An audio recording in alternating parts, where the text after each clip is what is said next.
Vous savez que aujourd'hui c'est le dimanche de Gaudété et je pense que les plus affûtés d'entre vous ont remarqué que je me suis planté d'habits.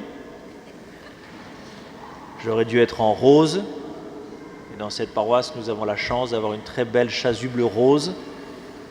On la met 2 fois dans l'année, c'est raté pour cette fois-là. Vous savez quel est le secret de la joie? C'est de faire la volonté de Dieu. À tout de suite. Le secret de la joie, c'est de faire la volonté de Dieu. Et quand je préparais ce que je vais vous dire là à l'instant, bien sûr, je lisais les textes d'aujourd'hui. Et à nouveau, on nous parle de Jean-Baptiste. Et Jean-Baptiste, on ne comprend pas très bien, nous chrétiens, à quoi il peut bien servir. On a quand même du mal à comprendre pourquoi est-ce que l'Église nous fait méditer, nous fait rencontrer ce saint, ce prophète, 2 dimanches d'affilée pendant l'Avent et de nombreuses fois pendant le Carême, en plus avec les mêmes textes. Et on se demande, c'est quoi l'intérêt de regarder cette figure de Jean-Baptiste? Alors comme je n'avais pas vraiment de réponse, enfin j'en ai, mais je ne suis pas sûr que ça puisse remplir une homélie. Je me suis dit finalement, la figure de Jean-Baptiste, elle est intéressante parce que c'est l'exemple même d'une vocation réussie. Jean-Baptiste est intéressant parce qu'il est l'exemple même d'une vocation réussie. Et donc, il est, d'une certaine manière, la joie réalisée. Ou si vous voulez, si vous préférez, Jean-Baptiste était profondément dans la joie parce qu'il a parfaitement accompli sa vocation, c'est-à-dire qu'il a parfaitement répondu à l'appel du Seigneur. Quand j'étais enfant, mes parents me disaient qu'il y avait une vocation qui était d'être prêtre. Sous-entendu, enfin, je ne sais pas s'ils pensaient ça à l'époque, mais sous-entendu, être marié, ce n'est pas vraiment une vocation. Il n'y a que les moines, les gens un peu bizarres, vous savez, ceux qui ne se marient pas, ceux qui sont prêtres, moines ou moniales. Et puis alors, il y avait cette phrase absolument admirable, parce qu'on leur posait la question, mais c'est quand même pas terrible d'être prêtre ou d'être moine. Et ils avaient cette phrase admirable, mais ils ont d'autres joies. J'aime bien. Ils ont d'autres joies. Ce qui n'est pas faux, hein. Mais j'aime bien le côté, voilà, il y a quelque chose d'un peu bizarre, mais ils ont d'autres joies. On ne sait pas vraiment quoi, mais ils ont d'autres joies. La joie d'être prêtre ou la joie d'être monial, c'est de faire profondément ce que Dieu nous demande. C'est de réaliser dans notre vie concrète et dans notre corps notre vocation. Mais justement, il n'y a pas que cela comme vocation. Être marié est une vocation. Et le sacrement du mariage est profondément, véritablement une vocation. Mais il n'y a pas que cela. Il y a des vocations tout à fait particulières. Je ne sais pas moi, quelqu'un qui se lancerait dans le service des plus pauvres accomplirait une vocation. Alors je reviens à notre ami Jean-Baptiste. Jean-Baptiste nous montre, des textes d'évangile nous le montrent, quelqu'un qui a reçu un appel du Seigneur. Et quand je vous disais que Jean-Baptiste réalise parfaitement ce qu'est une vocation, c'est qu'au terme de sa vie, il est capable de répondre. Imaginez-vous, il est capable, quand on lui pose la question « Qui es-tu ? Que dis-tu de toi-même ?» il répond par une parole de l'Écriture. Il est capable de relire toute sa vie avec un verset de l'Écriture. « Je suis la voix de celui qui crie dans le désert, redressez le chemin du Seigneur. » Ce qui serait super, c'est qu'au soir de notre vie, nous soyons capables de faire le même exercice. Que nous soyons capables de relire notre vie à l'aide d'un verset de l'Écriture. Que nous puissions dire, que nous puissions témoigner, ce qui m'a fait vivre, c'est cette parole, parce que le Seigneur m'a demandé de vivre cette parole et que je l'ai vécue pleinement. Alors, simplement pour vous montrer que ce n'est pas si simple, ou en tout cas qu'il y ait du travail, relisez votre vie. Là, maintenant, relisez votre vie. Faites mémoire de votre vie. Depuis que votre mémoire, enfin, jusque où votre mémoire vous emmène, est-ce que vous êtes capable de discerner comme un fil rouge par où le Seigneur vous a conduit au cours de toutes ces années? Si Dieu nous aime, et il nous aime, en vertu de notre baptême, il a un projet. Ce projet, il ne nous l'impose pas, mais il nous accompagne. Et ce projet, ça s'appelle une vocation. La première vocation de tout baptisé, c'est ce qu'on appelle la vocation à la sainteté. Mais quand je dis ça, j'ai tout dit et j'ai rien dit. Parce qu'au fond, comment est-ce que concrètement je vais devenir un saint? Comment est-ce que le Seigneur va faire se déployer dans ma vie sa sainteté? Comment est-ce que je vais être saint? Certains seront prêtres, certains seront moines, certaines seront moniales, d'autres seront mariés, d'autres encore ne seront ni prêtres ni mariés, et pourtant ils ont une vocation. Tous, le Seigneur nous appelle à quelque chose.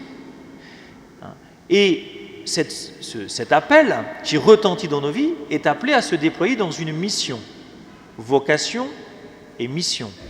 Dieu nous appelle en vue d'une mission. Le Seigneur a appelé Jean-Baptiste à être cette voix qui crie dans le désert. Jean-Baptiste a obéi et il s'est reconnu dans ce verset et il a vécu ce verset. Concrètement, il était dans le désert et il prêchait dans le désert. En vue de quelle mission? De baptiser, ce qui était assez neuf pour l'époque. Et il a baptisé des hommes et des femmes du peuple juif qui voulaient se préparer à recevoir à nouveau le Seigneur. D'où on parle d'un baptême pour la conversion des péchés. Ce faisant, il réalisait une œuvre de Dieu qui était de reconstituer un peuple, de sauver, entre guillemets, un peuple de saints, un peuple de purs, ce serait un bien grand mot, mais un peuple, c'est-à-dire un noyau de personnes prêtes à nouveau recevoir le Seigneur dans leur vie. Vocation et mission. Nous avons tous comme vocation à devenir des saints, mais nous n'avons pas tous la même mission. Cette vocation à devenir des saints, elle se traduit différemment en fonction que nous sommes prêtres, mariés ou célibataires. Et c'est toujours en vue d'une mission. Et il y a au sein de ces appels particuliers, que sont encore une fois le sacerdoce, le mariage ou le célibat, mais il y a des appels tout à fait particuliers.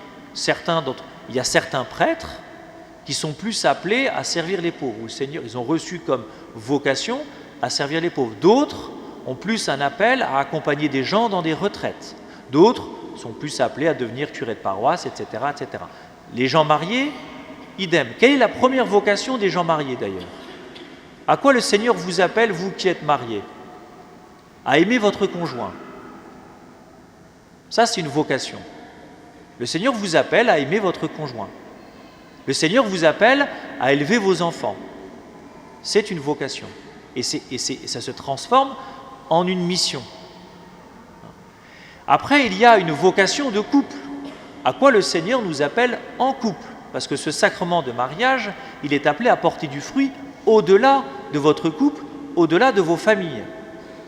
Et certains d'entre vous ont pu percevoir un appel tout à fait particulier à servir en couple, dans telle ou telle activité, dans tel ou tel service, auprès de telle ou telle catégorie de personnes. Et puis, il y a la vocation d'une personne célibataire où le Seigneur les appelle à se consacrer à tel ou tel type, encore une fois, de personnes, etc. Comment est-ce que je vais pouvoir découvrir ma vocation? La première chose, c'est de se dire que Dieu nous appelle chaque jour à faire quelque chose. On peut se poser la question, et ça peut être un exercice, à quoi le Seigneur m'appelle aujourd'hui? Avant de faire des grands plans sur la comète, avant de se dire je suis appelé à franchir les océans pour aller évangéliser les peuplades qui ne connaissent pas Jésus-Christ, pourquoi pas? Commençons par nous poser la question, à quoi est-ce que je suis appelé aujourd'hui? Qu'est-ce que le Seigneur me demande? Qu'est-ce que le Seigneur me demande de manière un peu particulière, et je presque envie de dire un peu de manière exceptionnelle? Il y a plein de réponses, en fonction de ce que nous vivons, en fonction de ce que nous vivons en famille, en fonction de ce que nous vivons au travail. Mais déjà de se mettre à l'écoute du Seigneur pour entendre son appel aujourd'hui. Ça, c'est un premier aspect de la vocation, de cet appel du Seigneur. La deuxième chose, c'est de centrer nos vies sur le Christ. Ce qui est intéressant chez Jean-Baptiste, c'est qu'à la fin de sa vie, il est capable de dire « Je suis la voix qui crie dans le désert » parce qu'au départ, il a consacré sa vie à Dieu. Parce qu'au départ, il a dit au Seigneur « Ma vie, je te la donne, fais de moi ce qu'il te plaira ». On a souvent du mal à dire cette phrase parce qu'on a un peu peur de ce que Dieu va nous demander. Mais nous pouvons consacrer notre vie, ou nous pouvons être consacrés à Dieu dans notre vie, dans les choses les plus simples, les plus ordinaires. Faire la cuisine, emmener les enfants à l'école, aller au travail, payer ses impôts, c'est une œuvre, c'est une mission. Toute notre vie, la plus ordinaire et la plus, j'ai envie de dire, concrète, est une vie d'appelé, est une mission. Nous sommes tous appelés, en vertu de cet appel à la sainteté, à vivre notre vie de manière sainte, c'est-à-dire comme une mission proposée par Dieu. La troisième chose, c'est toujours de se dire que si je fais quelque chose pour le Seigneur, si je suis en mission, c'est que je suis appelé.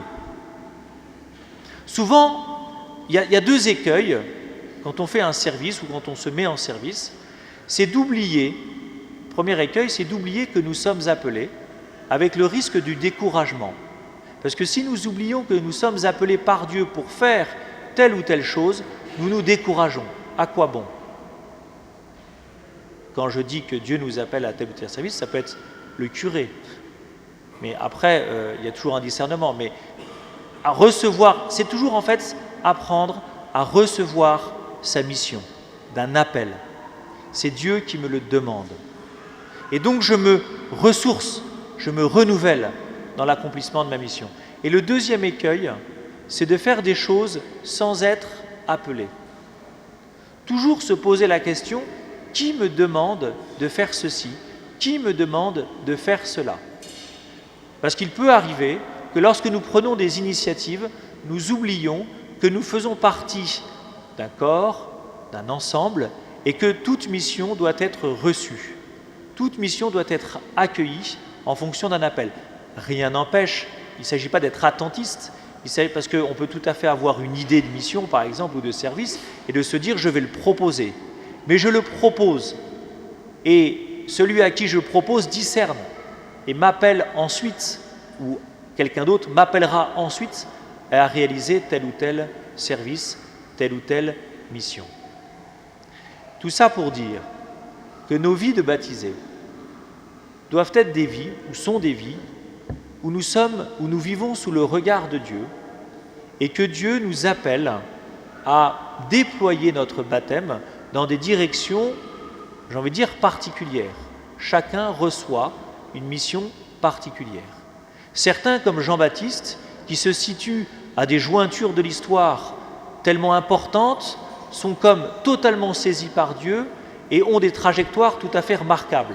Saint Thérèse d'Avila, Saint Ignace de Loyola, Saint Jean-Baptiste, ce sont des gens que le Seigneur a appelés à quelque chose de tout à fait particulier, tout à fait intense, urgent, brûlant. Peut-être que nos vies ne seront pas aussi exceptionnelles qu'un Jean-Baptiste ou qu'un Saint Ignace de Loyola. Il n'empêche que ce n'est pas parce que nos vies n'auront pas forcément cette aura ou cette puissance, je ne sais quoi, il n'empêche que tous, le Seigneur nous appelle à quelque chose, que tous nous avons une vocation, que tous nous avons une place, une tâche à réaliser, et qu'il est important de se remettre sans cesse sous le regard de Dieu pour que Dieu nous montre, nous renouvelle dans cette mission qu'il nous confie, que nous sachions réentendre cet appel du Seigneur. Nous nous préparons à Noël, nous nous préparons ou nous demandons au Seigneur de nous redire ce qu'il attend de nous. Parce que si Dieu vient dans notre vie, c'est pour nous envoyer en mission, pour nous appeler à une tâche. Qu'elle soit claire, limpide ou pas, c'est toujours de demander au Seigneur de nous rediriger, de nous renouveler, de nous réconforter, de nous redonner cette force qui nous permettra d'avancer. Alors demandons au Seigneur, à l'Esprit, de descendre sur nous, qui nous éclaire chacun, que chacun nous recevions cette mission, que nous entendions cet appel du Seigneur pour être vraiment là où il veut que nous soyons. Amen.